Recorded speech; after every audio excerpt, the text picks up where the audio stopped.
ാണ് നമുക്ക് ഇനി ട്രാവേഴ്സ് ചെയ്യുമ്പോൾ ബേസിക്കലി 3 ഡയറക്ഷൻസ് ഉണ്ട്. അതാണ് നേരത്തെ പറഞ്ഞ up, down, side vase. So up എന്ന് പറഞ്ഞാൽ പാരൻ്റ് അല്ലെങ്കിൽ ആൻസിസ്റ്റേഴ്സിന് ഉദ്ദേശിക്കുന്നുണ്ട്. സോ സെലക്റ്റഡ് നോഡിൽ നിന്ന് മുകളിലേക്ക് പോകാനാണ് നമ്മൾ യൂസ് ചെയ്യുന്നത്. അത് പാരൻ്റ് നോഡ്, പാരൻ്റ് എലമെൻറ്റ് എന്നുള്ളതൊക്കെയാണ്. സോ ഇത് parent node, parent element basically എന്താണ് ഡിഫറൻസ് എന്നൊക്കെ ചോദിച്ചു കഴിഞ്ഞാൽ, പാരൻ്റ് നോഡ് എന്ന് പറഞ്ഞാൽ എനി നോഡാണ് ഉദ്ദേശിക്കുന്നത്.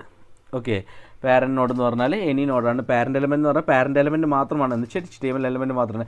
ഇനി ഡയറക്റ്റ് പാരൻ്റ് അല്ല, ഏതെങ്കിലും ആൻസിസ്റ്റർ വേണമെങ്കിൽ നമുക്ക് ക്ലോസസ്റ്റ് എന്നുള്ള മെത്തേഡും കൂടി യൂസ് ചെയ്തിട്ട് നമുക്ക് എടുക്കാൻ പറ്റും. സോ ക്ലോസസ്റ്റ് എന്ത് ചെയ്യുന്നു വെച്ചാൽ CSS ഫിൽറ്റർ മാച്ച് ചെയ്യുന്ന നിയറസ്റ്റ് ആൻസിസ്റ്റർ എടുത്ത് തരും ആക്ച്വലി.